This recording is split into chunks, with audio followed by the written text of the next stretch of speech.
சிறப்பு விருந்தினர்கள் அனைவருக்கும் என்னுடைய இனிய காலை வணக்கங்கள். இப்பொழுது நம்மளுடைய சிறப்பு விருந்தினராக வந்திருக்கக்கூடிய திரு ஜெயக்குமார், வீதி நாடக கலைஞர், வேர்வை கலைக்குழு அவர்களை நம்முடைய பெண்ணிக்குய் கலை இலக்கிய மன்றத்தின் சார்பாக வரவேற்று இந்த பெண்ணிக்குய் கலைக்கூடத்தின் திறப்பு விழாவிற்கு வாழ்த்துறையை வழங்குவதற்கு அன்புடன் அழைக்கின்றேன். ஒரு பாடலோடு இந்த வாழ்த்துறையை தொடங்குறேன். அந்த கரிச காட்டு குயில போல காணம் பாடணும், உங்க உசுறு மனசு உருக உருக தாளம் போடணும். வேர்வையின் மாசத்த மண்ணி இன்ன சத்த உனக்கு சொல்லிடணும். வெள்ளி நிலவை எடுத்து நெத்தியில் உனக்கு பொட்டாக வச்சிடணும், பொட்டாக வச்சிடணும். அந்த கரிச காட்டு குயில போல காணம் பாடணும், உங்க உசுறு மனசு உருக உருக தாளம் போடணும். வெறும் வாசத்த மண்ணி இன்ன சத்த உனக்கு சொல்லிடணும், வெறும் வாசத்த மண்ணி இன்ன சத்த உனக்கு சொல்லிடணும். வெள்ளி நிலவை எடுத்து நெத்தியில் உனக்கு பொட்டாக வச்சிடணும், வெள்ளி நிலவை எடுத்து நெத்தியில் உனக்கு பொட்டாக வச்சிடணும். கரிச காட்டு நம்ம கரிச காட்டு குயில போல காணம் பாடணும், உங்க உசுறு மனசு உருக உருக தாளம் போடணும். மஞ்ச வெயில் அடிக்குதடி மதுரை கோபுரம் தெரியுதடி, மருதாணி வானத்தில ஒரு கானம் பூசுதடி. கண்ணீரின் ஆழம் என்ன கண்ணே நீயும் கண்டு மூடி, காலமெல்லாம் கஷ்டம் வரும் என்றால் நீ கொஞ்சம் சிரி.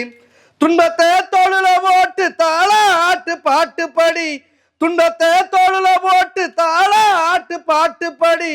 தூரம்னு எதுவும் இல்லை ஈரமான ரோசா செடி, தூரம்னு எதுவும் இல்லை ஈரமான ரோசா செடி. கரிச காட்டு நம்ம கரிச காட்டு குயில போல காணம் பாடணும், உங்க உசுறு மனசு உருக உருக தாளம் போடணும்.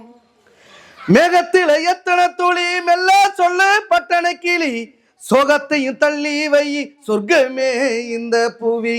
சுயநலம் தீராமல் சுதந்திரந்தான் இல்லையடி, சூரியனும் தேயாது சொன்னாலும் நீ கேளுகிளி.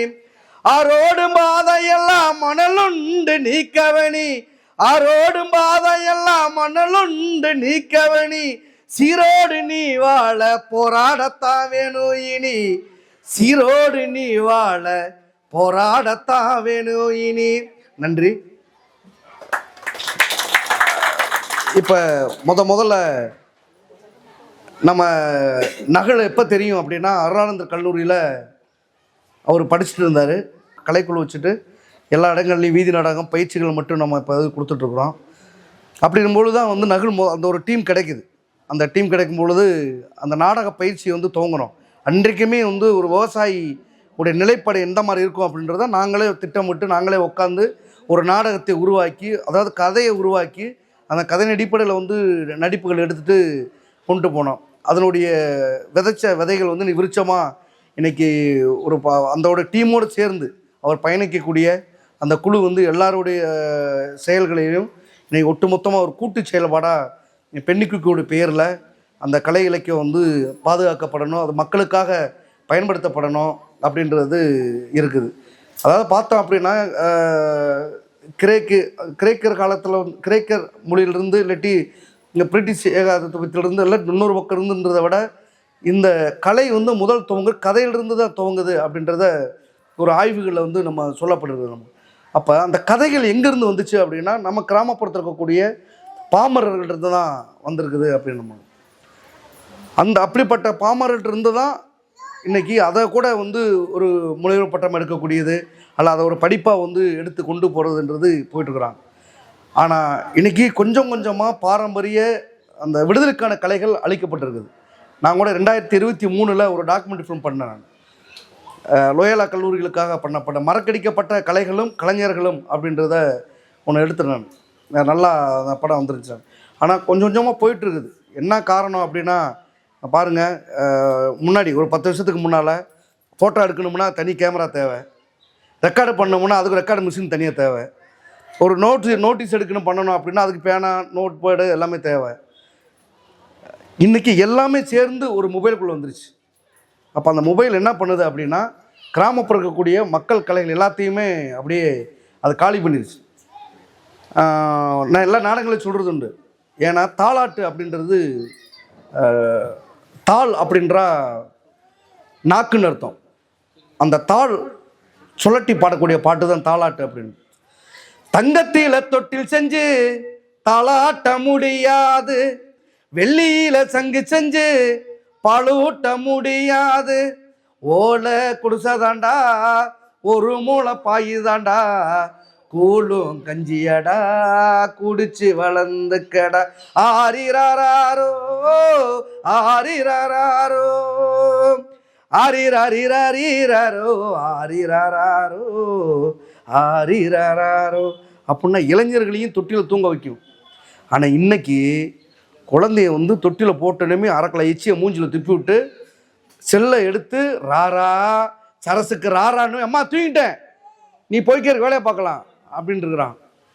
இங்கே வீட்டுக்குள்ளே போனால் என்ன நடக்குது? நாடகம் 3 வகைப்படணும். அதுக்குள்ளே வர்றேன். இப்படி வந்து போயிட்டுருக்குது. ஏன் தாலாட்டு அப்படின்னா நம்மளுடைய தாய்மார்கள் நம்மளுடைய முன்னோர்கள் பாட்டிமார்கள் நம்மளை தொட்டியில் போட்டு முன்னும் பின்னு ஆட்டுனால தான் நம்முடைய கலைகள் இன்னமும் முன்னும் பின்னு இருக்குது. நீங்கள் பாருங்கள், ஒயிலாட்டமா முன்னாடி போயிட்டு பின்னாடி இருக்கும், கரகாட்டமா முன்னாடி போயிட்டு பின்னாடி இருக்கும், கும்மி அடிக்கணுமா கும்மி ஆட்டம் முன்னாடி அடித்தா பின்னாடி வர முடியும். அதனால தான் நம்மளுடைய தொட்டியில் முன்னும் பின் ஆட்டினால நம்முடைய கலைகள் பூரா முன்னாடி போயிட்டு பின்னாடி வருது. ஆனால் இன்றைக்கி ஒரு ஆய்வில் பார்த்தா அப்படின்னா அது யூனிவர்சிட்டியாக இருக்கட்டும், இல்லாட்டி கல்லூரிகளாக இருக்கட்டும், இல்லை பள்ளிக்கூடமாக இருக்கட்டும், நட்டுக்குத்தில் ஆடுறான். ஏன் இவன் நட்டுக்குத்தில் ஆடுறான்? எங்களோட ஆட்டமெல்லாம் முன்னாடி போட்டு பின்னாடி வருது, இவன் நட்டுக்குத்தில் ஆடுறான். சரி, ஏன் என் ஆட்டம் பூரா முன்னாடி போட்டு பின்னாடி வருது? எங்கள் அப்பா எங்கள் ஆத்தா முன்னாடி போட்டு பின்னாடி ஆட்டினேன் தொட்டியில், இவன் ஏன் நட்டுக்குத்தில் ஆடுறான்? புரிஞ்சுக்கிறோம். அவங்க அப்பா ஆத்தா ஸ்ப்ரிங்கில் ஆட்டி விட்டுருக்குறாங்க. இதே சூழல் இன்னைக்கு இருக்கிற சூழல் ஸ்ப்ரிங்கிற ஆட்டுற கலைகளாக தான் இருக்குது. நம்ம தொட்டில் ஆட்டுற கலைகளை மாற்றுறதுக்காகத்தான் இப்படி ஒரு கூடமாக வந்து உருவாக்கி கொண்டு வந்திருக்கிறோம். நாடகம் இருக்குது. நாடகம் 3 வகைப்படும்னு ஆரம்ப காலத்தில் படிச்சிருக்கிறோம். ஒன்று மேடை நாடகம், ஒன்று வந்து அரங்க நாடகம், 3வது வீதி நாடகம் அப்படின்ட்டு இருக்கும். இந்த மேடை நாடகம்னா புராணங்கள் இதிகாசங்களை கொண்டு போகிறது. வள்ளி திருமணம், அர்ச்சந்திர மயான காண்டம், பவளக்கொடி, மகமாயி, இப்படி லொட்டு லொசுக்கில் இருக்குது. இந்த நாடகம்லாம் மேடை நாடகம் விடிய விடிய போடுவாங்க. அது அரங்க நாடகம்னா ஒரு 1 மணி நேரம் 3/4 மணி நேரம் ஒரு கதைகளை எடுத்து வச்சு அதுக்கு நிறைய இந்த மாதிரியான ஒளிபெருக்கி நிறைய கருவிகளை வச்சுட்டு பண்ணக்கூடியது. வீதி நாடகம் என்பது அப்படி இல்லை. மக்கள் உடைகளை எடுத்து மக்கள் நேரடியாக முகத்தை பார்த்து இருக்கிற பிரச்சனையை மக்களுக்கு எடுத்து வெளிப்படைய செய்கிறது வீதி நாடகம். ஆனால் இன்றைக்கி 4வது ஒரு நாடகம் வந்திருக்கு, வீட்டு நாடகம். டிவியை திறந்தால் போதும், ஐயனார் துணை, பாண்டியன் ஸ்டோரு, சீரட்டக்குடிக்கு ஆசை, சிறகடிக்கு ஆசை, இப்படி சீரியல்லாம் பார்த்தோமாக்கும் எக்கச்சக்கமாக இருக்கும்.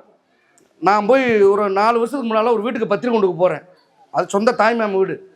பத்திரிக்கை கொண்டுக்கு போனால் வீட்டுக்குள்ளே வந்து நல்ல மாடலாக இருக்குது. விலை செம்ம மாடல். இது நல்லா இருக்குது அப்படின்னு அக்காவை கூப்பிட்டு, நான் பத்திரிக்கையில் அப்புறம் தரேன், வீட்டுக்கு வெள்ளை அடிக்கணும், இந்த மாடல்லாம் எங்கே யாரை கூப்பிட்டு வெள்ளை அடிச்சா அப்படின்னு. உடனே மாமா சொல்கிறாரு, உனக்கு விஷயம் தெரியாதா? என்ன எல்லாம் உங்கள் அக்கா ஏற்பாடுதான். பரவாயில்லையே, அக்காவுக்கு இவ்வளவு கற்பனை திறன் இருக்கான்னு நினச்சி பார்க்குறேன்.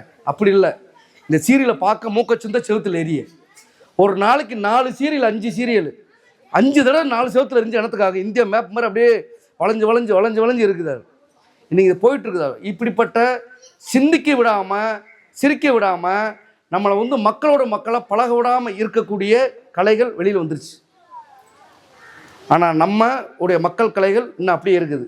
இதையெல்லாம் மக்களுக்காக, கலையும் இலக்கியமும் மக்களுக்காக, குழந்தைகளுக்காக, இளைஞர்களுக்காக, ஒட்டுமொத்தமான சமூக விடுதலைக்காக சிந்திக்கக்கூடிய சிந்தனைகளுக்காக நம்ம இதை பயன்படுத்தணும் அப்படின்ற வகையில் ரொம்ப சந்தோஷமாக இருக்குது.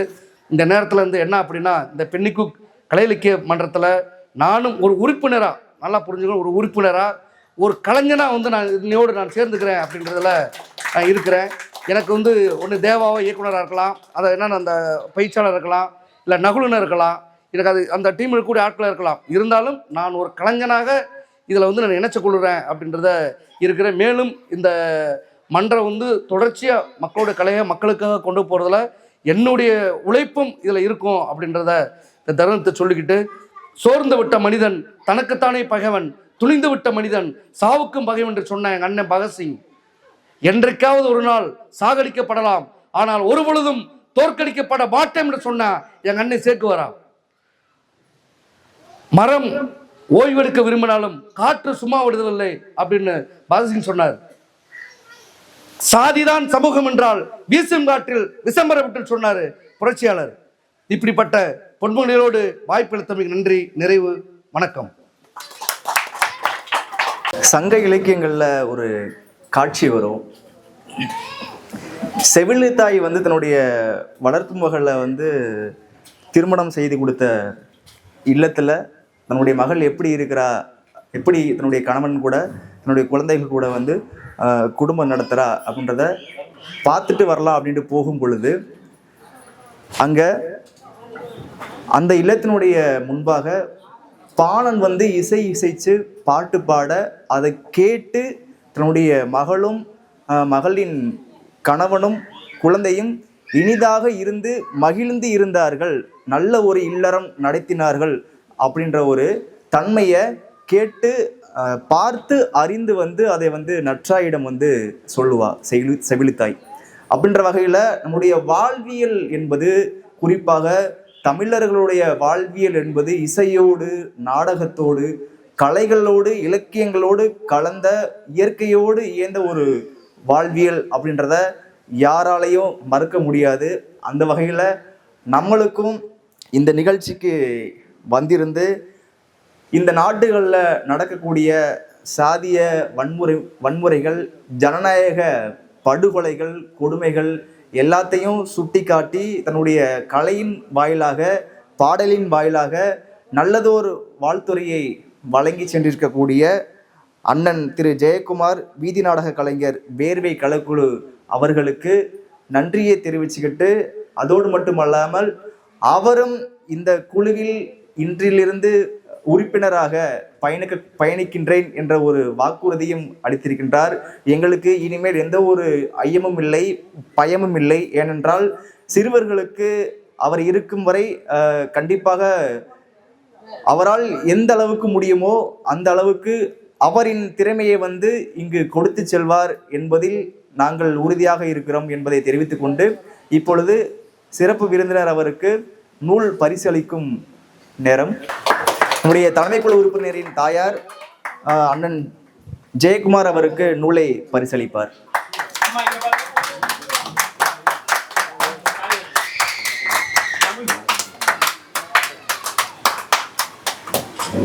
எல்லாரும் அப்படியே இங்க ஒருக்கா பாத்துங்க.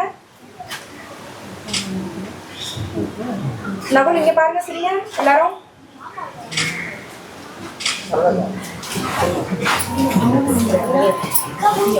இப்பொழுது